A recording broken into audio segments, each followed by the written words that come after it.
Hello বন্ধুরা, সবাইকে study with Toyasin চ্যানেলে স্বাগত। আমি আজকে তোমাদেরকে করে দেখাবো ক্লাস 10-এর কোষে দেখি 6.1 পেজ 113 চক্রবৃদ্ধি সুদ ও সমহার বৃদ্ধি বা হ্রাস 11, 12 ও 13 দাগের অঙ্কগুলো।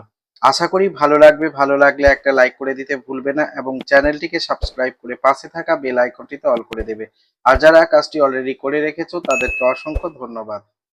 এবার আমরা করব 11 দাগের অঙ্কটা। দেখো এখানে কি বলেছে। বলছে 10,000 টাকার বার্ষিক 5% সুদের হারে 3 বছরের চক্রবৃদ্ধি সুদ ও সরল সুদের পার্থক্য হিসাব করে লিখি। এবার আমরা করব 11 দাগের অঙ্কটা। প্রথমে আমরা লিখব এখানে আমরা জানি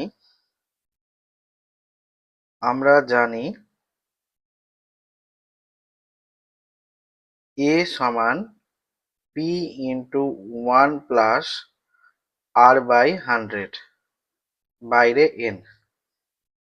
এখানে এ সমান সুদ আসল,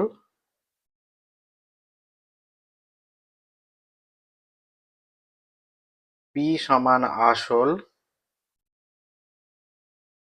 সমান 10,000 টাকা,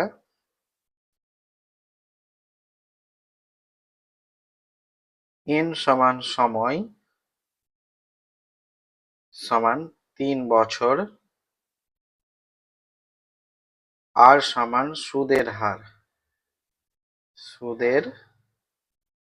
হার সমান 5%। বা এখানে আমরা লিখতে পারি এ সমান পি এর মান হচ্ছে 10,000, 1 প্লাস আর হচ্ছে 500, আর এখানে ইন সময় হচ্ছে 3 বছর। বা এ সমান 10,000, এটা লসাগু করলে এখানে 100 প্লাস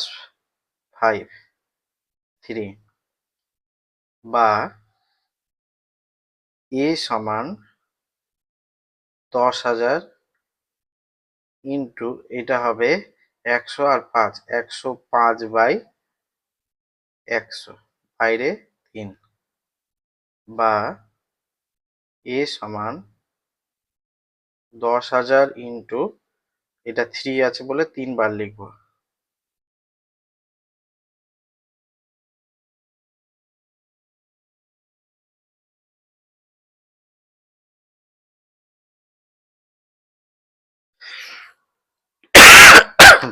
এবারে এটার সাথে এটাকে কাটবো, এটার সাথে এটা, এটার সাথে এটা, এটার সাথে এটা।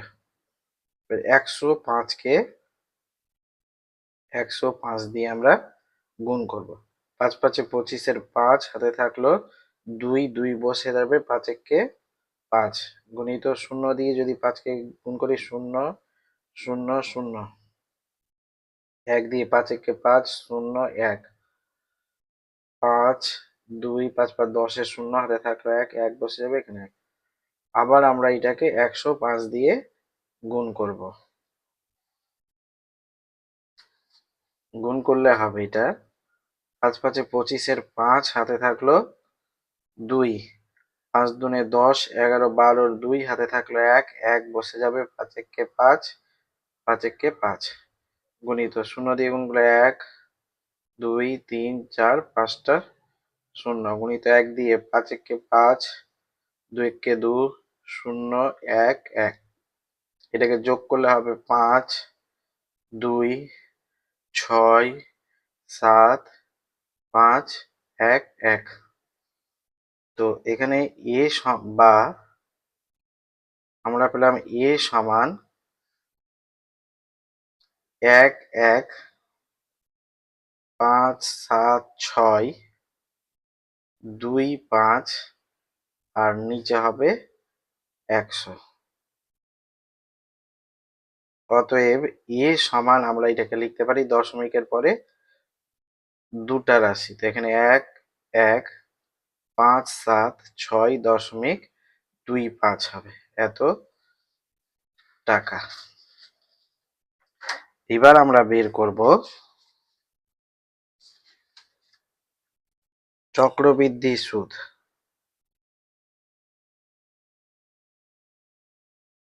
চক্রবৃদ্ধি সুদ সমান এটা হবে 11,57,6.25 বিয়োগ 10,000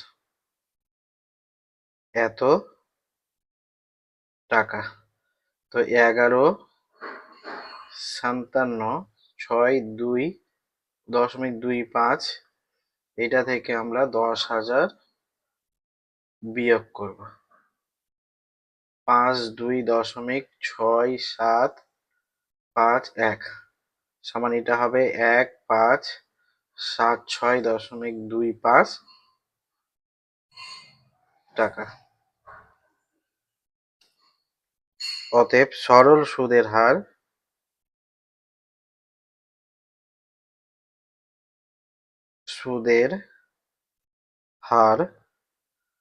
I সমান আমরা জানি PRT/100। এখানে P সমান 10,000 গুণিত R হচ্ছে 5 গুণিত সময় 3 নিচে 100। এটা শূন্য এটা শূন্য কাটলো, এটা শূন্য এটা শূন্য কাটবে। এবার এখানে সমান হবে 3 5 15 আর দুটা শূন্য এত টাকা। অতএব চক্রবৃদ্ধি সুদ ও সরল সুদের পার্থক্য এবার বের করতে হবে। অতএব চক্রবৃদ্ধি সুদ ও সরল সুদের পার্থক্য সমান 1576.25 বিয়োগ 1500 এত টাকা। সমান এটা যদি বিয়োগ করি আমরা 1576.25 1500.00 তো সমান 52.67 76.25 টাকা। এইটাই হয়ে যাবে অ্যান্সার। এবার আমরা করব 12 দাগের অঙ্কটা। দেখো এখানে কি বলছে, বার্ষিক 9% সুদের হারে কিছু টাকা 2 বছরের চক্রবৃদ্ধি সুদ ও সরল সুদের অন্তর 129.60 টাকা হলে ওই টাকার পরিমাণ হিসাব করে লিখি। এখানে আমাদেরকে আসলটা বের করতে হবে। এবার আমরা করব 12 দাগের অঙ্কটা। তো এখানে প্রথমে আমাদেরকে ধরে নিতে হবে, ধরি আসল সমান x টাকা। অতএব 9% হারে 2 বছরের সরল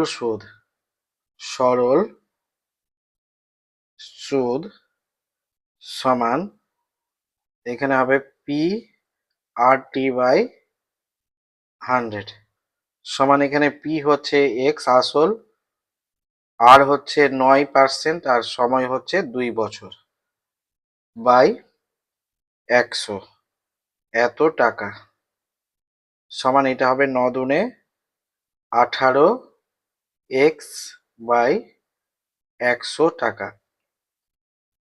এবার আমরা বের করব 9% হারে 2 বছরের সমূল চক্রবৃদ্ধি। 9% হারে 2 বছরের সমূল চক্রবৃদ্ধি সমান এটা হবে P into 1 plus R/100 into N এত টাকা সমান এখানে যদি মান বসাই তো এটা P আসল হচ্ছে এক্স, 1 প্লাস সুদের হার 9% বাই 100, আর এখানে সময় হচ্ছে 2, এত টাকা সমান, এটাকে আমরা লিখতে পারি এক্স ইন্টু, এটার যদি লসাগু করি 100, 100 প্লাস 9 বাইরে 2, এত টাকা সমান, এটা হবে এক্স ইন্টু 109 বাই 100, এটা 2, এত টাকা সমান, এটাকে লিখতে পারি এক্স ইন্টু 109 বাই 100 গুণিত 109 বাই 100, এত টাকা সমান, এটা 109কে যদি আমরা 109 দিয়ে গুণ করি তো এটা হবে 9 9 81, 1 হাতে থাকলো 8, 8 বসে যাবে, 9 কে 9 গুণিত 0 দিয়ে যদি গুণ করি 0 0 0 গুণিত 1 দিয়ে যদি 9 কে গুণ করি 9 0 1 1 8, 9 9 18, 8 হাতে থাকলো 1 1 1, এটা হবে উপরে হলো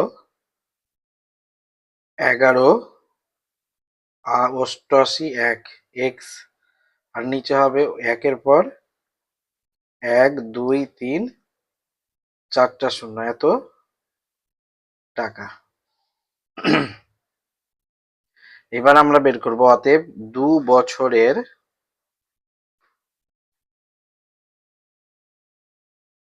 চক্রবৃদ্ধি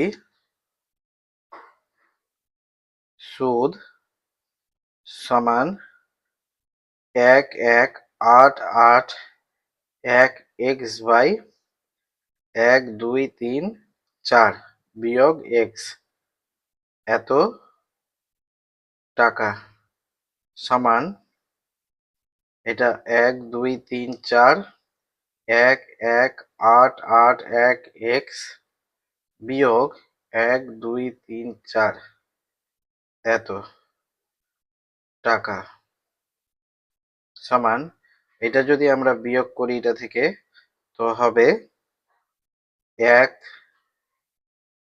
8 8 1 এক্স বাই নিচে হবে 1 2 3 4, এত টাকা। এবার শর্তানুসারে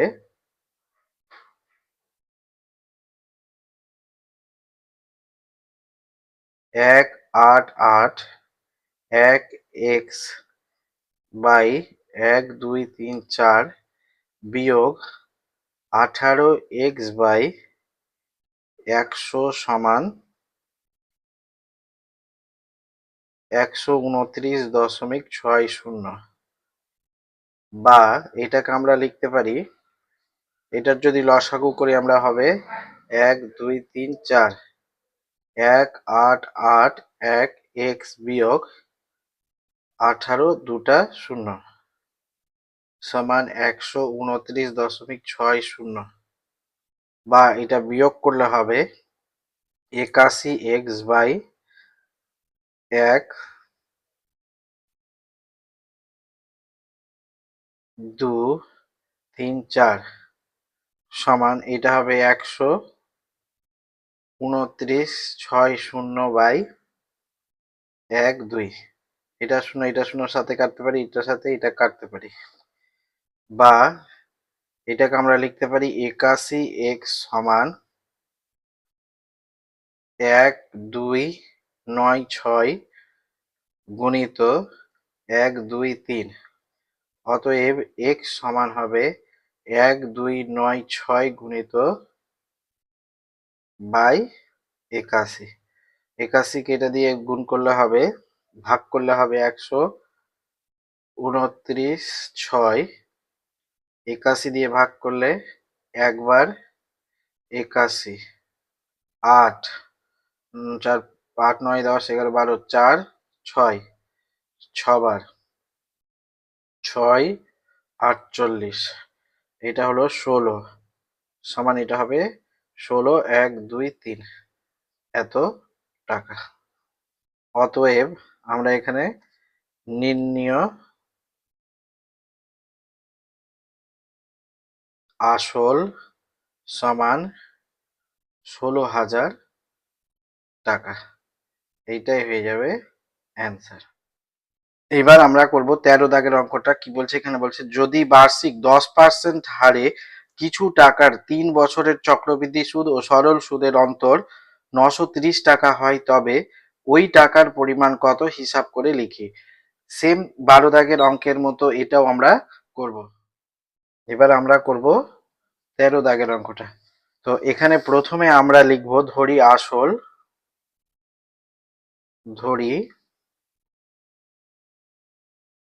আসল সমান x টাকা। এবার এটা বলেছে 10% হারে 3 বছরের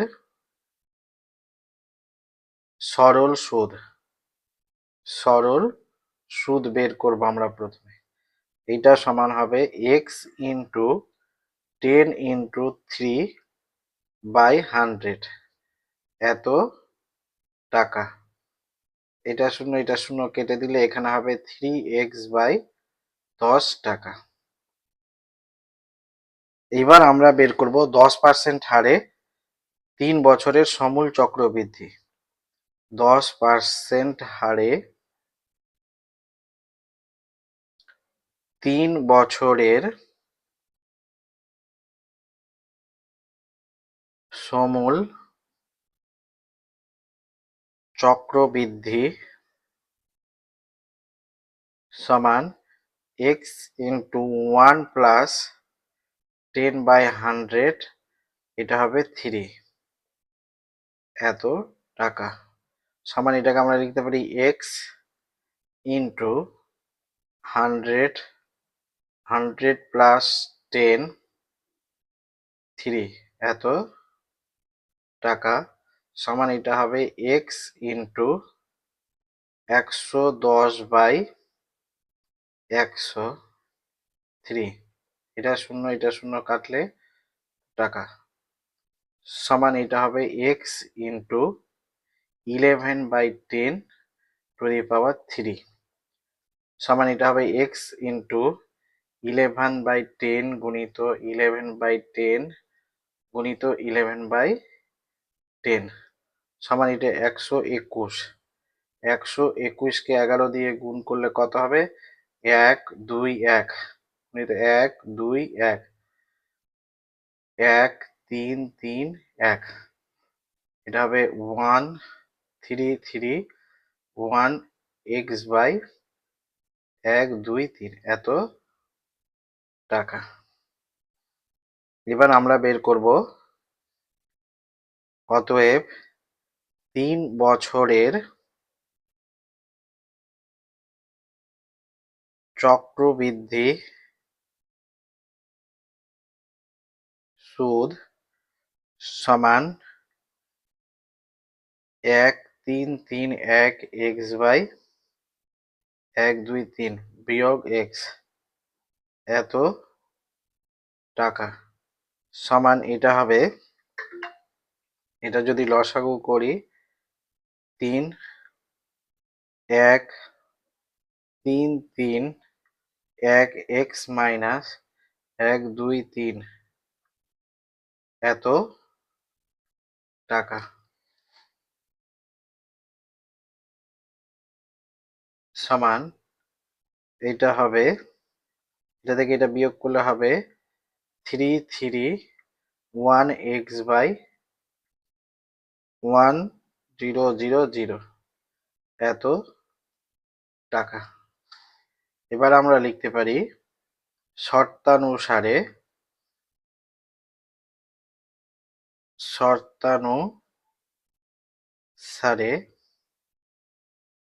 331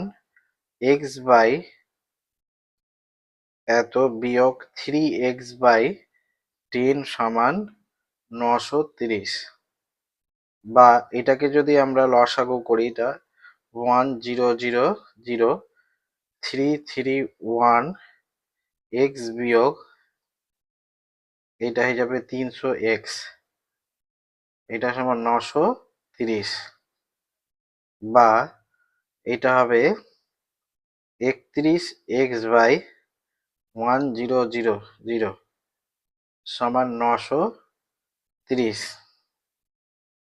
বা 31x সমান 930 গুণিত 1000, বা x সমান হবে 930 গুণিত 1000 বাই 31। এটাকে যদি আমরা 31 দিয়ে কাটি, তো এটা হবে 3 শূন্য, সমান এটা যাবে 30000 এত টাকা। অতএব আমরা নির্ণীয় আসল পেলাম, নির্ণীয়